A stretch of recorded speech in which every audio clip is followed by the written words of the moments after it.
दिल्ली की एक आम शाम थी। दफ्तर से लौटते हुए रोहन रोज की तरह बस स्टैंड पर खड़ा था। तभी एक जोरदार धमाका हुआ। जमीन हिल गई, आसमान में धूल का गुबार छा गया और चीख पुकार मच गई। सामने एक पुरानी इमारत मलबे के ढेर में बदल चुकी थी।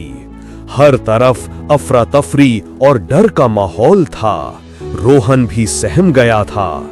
उसका पहला ख्याल अपने घर, अपने परिवार की सुरक्षा का आया। तभी मलबे के ढेर से एक पतली सी आवाज आई, बचाओ, कोई है। वो आवाज इतनी कमजोर थी कि भीड़ के शोर में गुम हो रही थी, लेकिन उस आवाज में एक अजीब सी पुकार थी जिसने रोहन के कदमों को रोक दिया। वो पुकार थी एक इंसान की, जो किसी अजनबी को इंसानियत के नाते मदद के लिए बुला रही थी। ये कहानी इंसानियत के उस रिश्ते को बयां करती है जो अजनबीपन से बढ़कर होता है। अगर ये कहानी आपके दिल को छू जाए तो वीडियो को लाइक करें, अपने दोस्तों और परिवार के साथ शेयर करें और ऐसे ही प्रेरक किस्से सुनने के लिए हमारे चैनल को सब्सक्राइब करना ना भूलें। ये कहानी है रोहन की, दिल्ली के एक मध्यम वर्गीय परिवार के आम से आदमी की। उसकी जिंदगी सीधी साधी थी। सुबह उठो, दफ्तर जाओ, शाम को घर लौटकर EMI, बच्चों की फीस और घर के खर्चों की चिंता में सो जाओ। रोहन एक सरकारी दफ्तर में क्लर्क था, जिसकी तनख्वाह सिर्फ गुजारे लायक थी। उसकी दुनिया अपने घर, अपनी पत्नी और अपने 2 बच्चों तक ही सीमित थी। दूसरों की परेशानियों से उसे खास मतलब नहीं था। वो मानता था कि हर इंसान को अपनी लड़ाई खुद ही लड़नी पड़ती है। शाम का वक्त था जब रोहन दफ्तर से लौट रहा था। वो बाजार के पास बस स्टैंड पर अपनी बस का इंतजार कर रहा था। रोज की तरह आज भी उसके दिमाग में घर के खर्चे, अगले महीने की किश्त और बच्चों के ट्यूशन की फीस चल रही थी। अचानक एक जोरदार धमाका हुआ। वो इतना तेज था कि रोहन को लगा जैसे जमीन फट गई हो। सामने एक 3 मंजिला इमारत, जहां कभी कपड़े की दुकानें और छोटे रेस्टोरेंट हुआ करते थे, अब सिर्फ ईंट पत्थरों का ढेर बन चुकी थी। रोहन भी भीड़ के साथ पीछे हट गया। डर और घबराहट में उसका दिमाग बस एक ही बात कह रहा था, घर चलो, अपने परिवार की सुरक्षा देखो। यही उसकी सबसे पहली जिम्मेदारी थी। तभी उस शोर में एक हल्की सी आवाज फिर से उसके कानों तक पहुंची, बचाओ। आवाज में दर्द था, लाचारी थी, एक अजनबी की तरफ से मदद की पुकार थी। रोहन ठिठक गया। उसके अंदर 2 सोचों के बीच लड़ाई चल रही थी। एक जो उसे घर की तरफ खींच रही थी, दूसरी जो उसे उस आवाज की तरफ धकेल रही थी। उसने देखा कुछ लोग मलबे के पास जाने की हिम्मत कर रहे थे, लेकिन ज्यादातर लोग दूर खड़े होकर बस तमाशा देख रहे थे या मोबाइल से तस्वीरें ले रहे थे। रोहन ने एक लंबी सांस ली और अपने डर को एक तरफ धकेलकर उस मलबे की ओर बढ़ा। पास जाकर उसने देखा मलबे के एक बड़े टोड़े के नीचे से एक हाथ निकला हुआ था। हाथ में टूटी हुई चूड़ियां थीं और वो धीरे धीरे हिल रहा था। रोहन ने अपनी पूरी ताकत से उस भारी पत्थर को हटाने की कोशिश की, लेकिन वो टस से मस नहीं हुआ। वो थक कर हांफने लगा। तभी एक आदमी उसके पास आया। वो रोहन से थोड़ा छोटा था, कपड़े फटे पुराने थे और उसके चेहरे पर दिन भर की मेहनत की थकावट साफ दिख रही थी। वो कोई मजदूर लगता था। उस आदमी ने बिना कुछ कहे रोहन के बगल में आकर पत्थर पर हाथ लगाया। एक साथ मजदूर ने भारी आवाज में कहा। उसकी आवाज में एक अजीब सी हिम्मत थी। रोहन ने सिर हिलाया। दोनों ने मिलकर अपनी पूरी ताकत लगा दी। हटो, मजदूर ने एक बार कहा। पत्थर थोड़ा सा खिसका, फिर एक और बार। हटो। इस बार पत्थर थोड़ा और खिसका और नीचे से एक बूढ़ी औरत का चेहरा दिखाई दिया। उनकी आंखें बंद थीं, पर होंठ धीरे धीरे हिल रहे थे। दादी जी की एक टांग बुरी तरह जख्मी थी। वो मुश्किल से खड़ी हो पा रही थीं। बेटा, तुम, दादी जी ने कमजोर आवाज में कहा। उनकी आंखों में आंसू थे जो उनकी कृतज्ञता को दर्शा रहे थे। अमित ने दादी जी को सहारा दिया। इन्हें अस्पताल ले जाना होगा, उसने कहा। तभी कुछ और लोग मदद के लिए आ गए और दादी जी को एक एम्बुलेंस की तरफ ले गए जो अभी अभी पहुंची थी। रोहन ने मुड़कर अमित को देखा। शुक्रिया भाई, उसने कहा। शुक्रिया किस बात का, इंसानियत का फर्ज है, अमित ने जवाब दिया। अमित आसपास सब्जियां बेचता था। उसकी छोटी सी दुकान भी इसी इमारत के पास थी जो अब मलबे में बदल चुकी थी।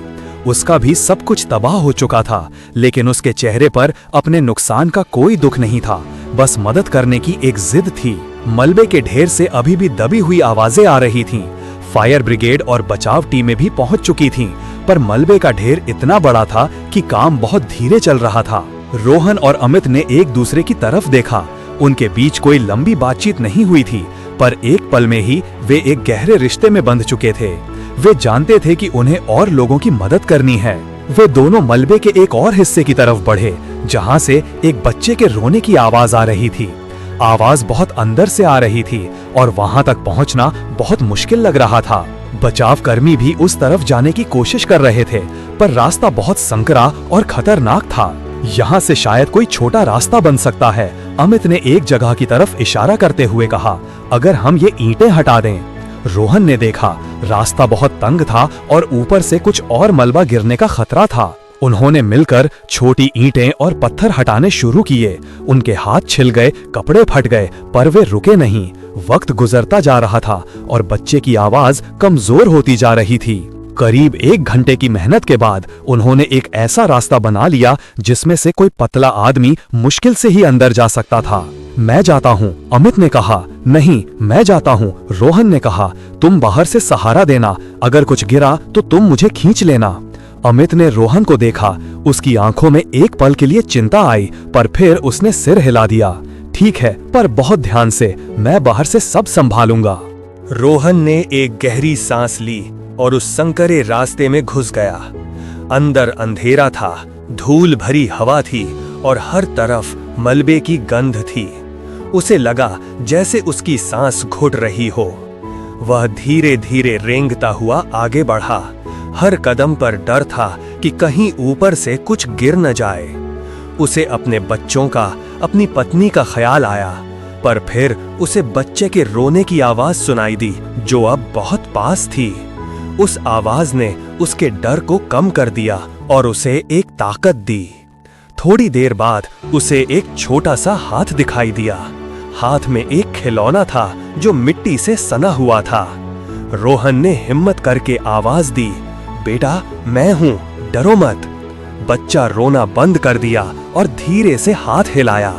रोहन ने देखा एक छोटा सा लड़का, शायद 5-6 साल का, मलबे के बीच फंसा हुआ था। उसके ऊपर एक बड़ा लकड़ी का टुकड़ा था जिसने उसे पूरी तरह कुचला नहीं था, पर वो हिल नहीं पा रहा था। डरना मत बेटा, मैं तुम्हें बाहर निकालूंगा, रोहन ने कहा। उसने धीरे धीरे लकड़ी के टुकड़े को हटाने की कोशिश की। ये बहुत मुश्किल था क्योंकि वो खुद एक तंग जगह में था। उसने अपनी पूरी ताकत लगा दी। लकड़ी का टुकड़ा थोड़ा सा खिसका। बच्चे ने राहत की सांस ली। रोहन ने अपने हाथ से बच्चे के सर पर प्यार से सहलाया। थोड़ा और हिम्मत करो बेटा, बस थोड़ी देर और। उसने अपनी जैकेट उतारकर बच्चे को ओढ़ा दी ताकि उसे ठंडी हवा न लगे। बाहर से अमित की आवाज आई, रोहन सब ठीक है, तुम कहां तक पहुंचे? हाँ अमित, बच्चा मिल गया है, मैं उसे निकालने की कोशिश कर रहा हूँ, रोहन ने जवाब दिया। ध्यान से रोहन, मैं यहाँ से सहारा दे रहा हूँ, अमित ने कहा। रोहन ने फिर से कोशिश की। उसने बच्चे को धीरे धीरे अपनी तरफ खींचा। बच्चे का पैर शायद किसी चीज में फंसा था। रोहन ने अपने हाथ से मलबे को टटोला और एक नुकीली ईंट को हटाया। बच्चे ने एक लंबी सांस ली। अब रोहन ने बच्चे को अपनी गोद में लिया और धीरे धीरे उसी संकरे रास्ते से वापस रेंगने लगा। ये और भी मुश्किल था क्योंकि अब उसके पास बच्चे का वजन भी था। उसके शरीर में दर्द हो रहा था, पर बच्चे की सांसों की गर्माहट उसे हिम्मत दे रही थी। हम पहुंच गए बेटा, रोहन ने बच्चे के कान में फुसफुसाया। जैसे ही रोहन बच्चे को लेकर उस अंधेरी सुरंग से बाहर निकला, बाहर खड़े लोगों ने राहत की सांस ली। अमित ने तुरंत बच्चे को रोहन की गोद से लिया और उसे सुरक्षित जगह पर ले गया, जहां मेडिकल टीम उसका इंतजार कर रही थी। रोहन बाहर आकर जमीन पर बैठ गया। उसके शरीर में एक अजीब सी थकान थी, पर उसके मन में एक अजब सा सुकून था। उसने उस बच्चे को देखा जिसे अब डॉक्टर देख रहे थे। अमित उसके पास आकर बैठ गया। उसने रोहन के कंधे पर हाथ रखा।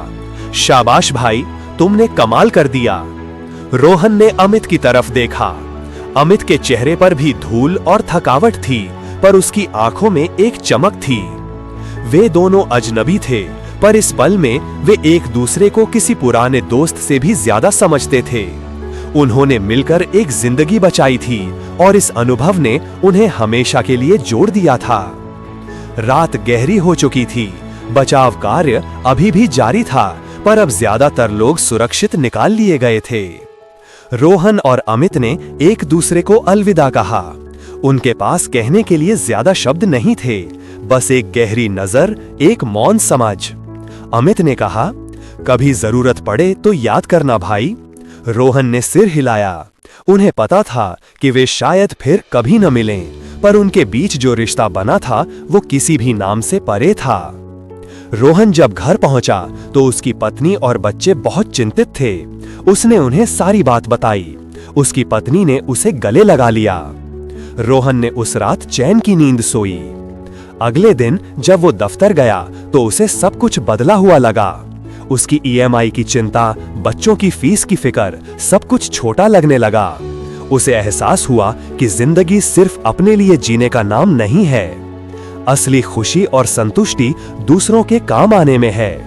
उसने उस दिन मलबे में, अंधेरे में, मौत के मुंह से निकाली गई उस छोटी सी जान को याद किया।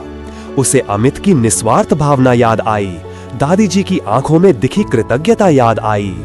उसे समझ आया कि इंसानियत किसी धर्म, जाति या अमीरी गरीबी की मोहताज नहीं होती। ये हमारे अंदर की वो सबसे सच्ची भावना है जो मुसीबत में अपने आप बाहर आ जाती है। ये वो डोर है जो अजनबियों को भी एक पल में एक कर देती है। रोहन ने सीखा कि सच्चा इंसान वो नहीं जो सिर्फ अपने लिए जीता है, बल्कि वो है जो दूसरों के दर्द को अपना दर्द समझता है और बिना किसी स्वार्थ के उनके लिए खड़ा होता है। उस दिन उसने सिर्फ एक बच्चे की जान नहीं बचाई थी, बल्कि उसने अपने अंदर के इंसान को फिर से खोजा था। उसकी जिंदगी का अर्थ बदल गया था। अब उसकी दुनिया सिर्फ अपने घर तक सीमित नहीं थी, बल्कि उसमें हर उस इंसान के लिए जगह थी जिसे मदद की जरूरत थी। उसने महसूस किया कि इंसानियत की ये डोर ही हमें एक दूसरे से जोड़े रखती है और यही हमें सच्चा इंसान बनाती है।